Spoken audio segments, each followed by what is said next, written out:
Chapter 2, Iron and Stone.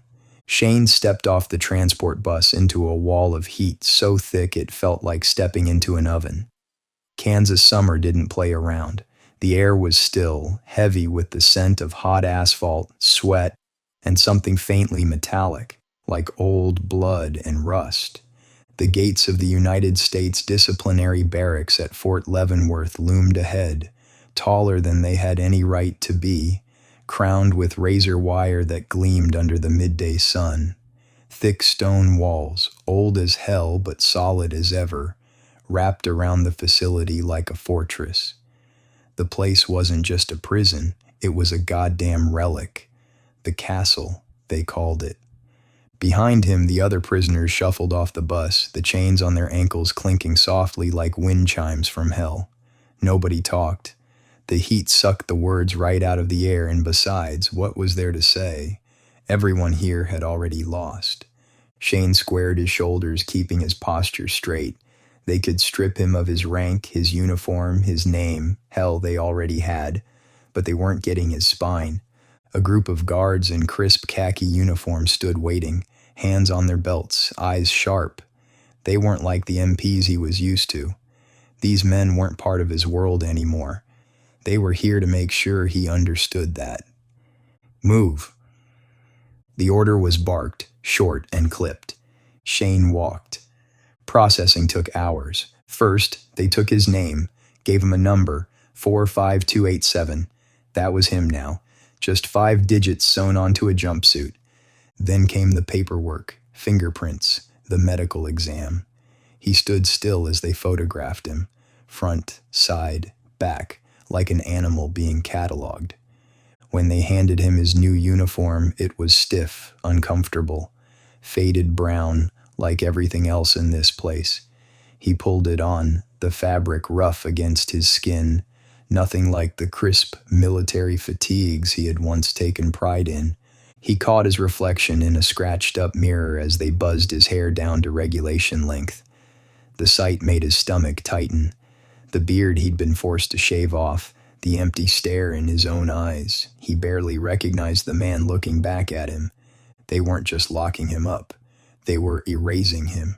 By the time they led him out onto the main yard, the sun was beginning to sink behind the stone walls, casting long shadows across the compound.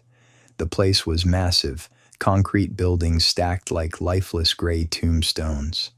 The yard itself was a stretch of hard-packed dirt, ringed by high fences and guard towers. No grass, no trees, just heat and dust and the quiet hum of a prison running like a well-oiled machine. The first thing he noticed was how orderly everything was. This wasn't some civilian pen filled with junkies and gangbangers stabbing each other over cigarettes. This was military. Everyone walked in formation, no talking out of turn, no slouching. Every move had purpose, drilled into them by the same institution that had trained them to be soldiers in the first place. And now they were prisoners. He followed the guard through the main corridor, the heavy steel doors clanking shut behind them. The air inside smelled like sweat and disinfectant, the same institutional stink he had known in every barracks he'd ever slept in. He passed row after row of identical cells, men standing at attention for evening count, back straight, eyes forward. Some glanced at him, sizing him up. Others didn't bother. Everyone here had seen fresh meat before. Finally, they stopped in front of his new home, Cell 14, Block C. The door slid open with a metallic groan. "In," the guard ordered. Shane stepped inside. The cell was a tight fit, 8 feet long, 6 feet wide. Just enough space for a cot, a metal toilet, and a tiny desk bolted to the wall. No privacy, no comforts. He had seen smaller rooms in forward operating bases overseas, but at least there, he could step outside without a leash. The door slammed shut behind him, the sound final. He was in. Day 1 hit like a boot to the ribs. 0430 wake up. Military discipline never died in a place like this. When the lights flicked on, Shane was already sitting up, boots laced, back straight. Old habits. Mess hall was silent. No talking, no laughing. Just trays slamming down, metal spoons scraping against cheap food. The eggs were rubber, the toast was cold, but he ate without complaint. Work detail followed, laundry duty, scrubbing uniforms for men who used to wear real ones. The irony wasn't lost on him. Lunch, count, more work, more silence. And then came yard time. That's where things got interesting. Shane had spent years in military units where a man's reputation was everything. Here, same rules applied, just different stakes. The first lesson came fast. He was leaning against the fence, soaking in the Kansas heat, when a voice cut through the air. "You're the one that shot that kid, right?" Shane turned. The guy staring at him was big, built like a linebacker, arms covered in faded ink from his old unit. His face was lined, eyes full of something unreadable. Not hostility, not yet. Shane met his gaze, steady. "What's it to you?" The man smirked, taking a slow step forward. "Just wondering how a soldier ends up a murderer." There it was, the challenge, the test. A dozen eyes locked on them from across the yard, some waiting to see if Shane would fold, some waiting to see if there'd be blood. Shane's eyes widened, but he kept his voice calm. "You ever clear a room, Marine?" The guy's expression didn't change. "Yeah." "You ever hesitate?" Silence. Shane took a step closer, just enough for his words to land heavy. "Neither did I." The man studied him for a long moment, then gave a slow nod. Not approval, not friendship, just understanding. The tension bled away, and the moment passed. Nevertheless, weeks turned into months. Prison life settled into a brutal, mind-numbing rhythm. At 04:30, Shane sat on the edge of his cot, elbows resting on his knees, staring at the gray concrete floor of his cell. The air inside was thick, stale, heavy with the faint stench of sweat and disinfectant. The place never felt clean, no matter how many times the guards made them scrub it down. The walls, cold and unyielding, had long absorbed the weight of shattered dreams and dead ambitions. A hard clang echoed through the corridor, someone shutting a steel door too hard.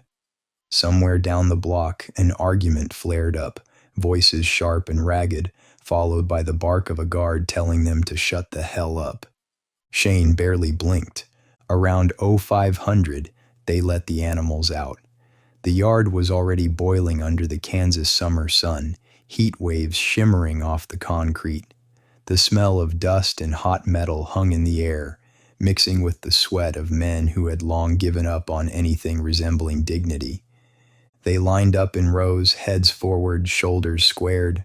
Some still carried themselves like soldiers, backs straight, trying to hold on to something of their past. Others had given up completely, slouched shoulders, dead eyes, men who had surrendered to the machine. Shane stood in the middle, silent. Roll call. Names became numbers. Men became statistics. They moved through the motions, marching to the chow hall, eating in silence, keeping their heads down. Some of the lifers talked, the ones who had been here long enough to carve out a place. They ran gambling rings, traded contraband, held their own strange kind of power. Shane ignored them. He ignored everything. Half an hour later was when the worms needed feeding. Shane sat at a corner table away from the clusters of men who had formed their own groups. Some stuck together by branch. Former Army with Army, Marines with Marines. Others grouped up by race or gangs. Shane stayed alone. He ate quietly, plastic fork scraping against the cheap plastic tray. The food was the same every day, some kind of pale, rubbery meat, watery vegetables, bread that felt like eating a sponge. It didn't matter. He wasn't here to enjoy anything. From the next table over, he could hear some of the other guys talking. "Another goddamn class?" One of them snorted. "You really think that's going to get you out of here any faster?" "Gotta do something," another said. "Ain't gonna rot in here like the rest of you." A third one chuckled. "Hate to break it to you, man, but we all rotten. just at different speeds. Shane tuned them out. Programs, therapy, reintegration courses, they pushed all that hard here. Some guys went to classes, worked prison jobs, tried to rebuild something. The ones with shorter sentences played along, hoping for good behavior points. The ones in for life just did whatever they had to do to keep their heads above water. Around 1745, the sun dipped lower, but the heat still clung to the concrete. Shane stood near the edge of the yard, arms crossed, watching the basketball game in the center. The usual players were out, big guys, loud guys, the ones who had something to prove. A fight had nearly broken out earlier, but it fizzled out when the guards shot a warning glare from the towers above. Shane never spoke, simply stood in a corner and stared at the concrete. When it was finally 2000, the lights went out. He lay on his cot, staring at the ceiling. The nights were worse. During the day, he could keep moving, keep his focus on the routines. But at night, when the cell block went quiet, when the guards did their rounds and the only sound was the occasional snore or the rustling of a restless body, that's when the memories came creeping back. He could still feel the weight of the trigger against his finger. He shut his eyes, but the images were waiting for him. Some guys talked about regrets, about choices, about how they wished they'd done things differently. Shane didn't wish that. He knew he had done what he was trained to do. He had followed orders. He had protected his men. So why the hell was he in here? The anger boiled up tight in his chest, but it had nowhere to go. It never did. He let out a slow breath and turned onto his side, facing the wall. Nothing new ever happened. No phone calls, no letters. His parents had stopped visiting after the first month. He'd refused to engage with them. His mother's tears were too much to bear. His father's silence worse. The world outside kept moving. His old unit was still out there, still training, still deploying. His name was forgotten, buried beneath newer headlines, newer scandals. Here, inside these walls, Shane had no future, no past, just now. And now was a stone box lined with iron. Some days the anger burned so hot he felt like it might consume him. Other days he felt nothing at all. That was the dangerous part. Because when you stop feeling, you stop fighting. And once you stop fighting, you're just another number in the system, one with 5 digits to be exact. The smell hit first, gunpowder, burnt flesh, wet earth. It was the kind of stench that burrowed into a man's skin, clung to his clothes, made a home in his lungs. It was always damp here. Even when the sun broke through the low-hanging clouds, it felt like the mud swallowed the light whole. Shane moved fast, his boots sinking into the ruined ground with every step. The air cracked with gunfire, sharp, unforgiving. A familiar chorus. He barely registered it anymore. Ahead, a collapsed shack smoldered, its roof a charred skeleton. The smoke curled thick into the air, blending with the cold mist that hung over the valley. Movement. To his right, 30 meters out, just past a row of rusted-out cars, someone darted between the wreckage, too fast for him to get a clean ID. Civilian, combatant. He didn't have the luxury of hesitation. He raised his rifle. "Soldier, hold fire!" Sergeant Laughlin's voice cut through the chaos. "It's a kid." The words barely had time to register before Shane saw him. Thin, ragged, covered in soot. A boy, maybe 10, clutching something against his chest, eyes wild. He looked right at Shane, lips moving, but the noise swallowed the words whole. Shane's finger was already tightening on the trigger. Then he saw it, the cord running up the boy's sleeve, the weight of something beneath his tattered jacket. A vest. The kid took a step forward. Shane fired.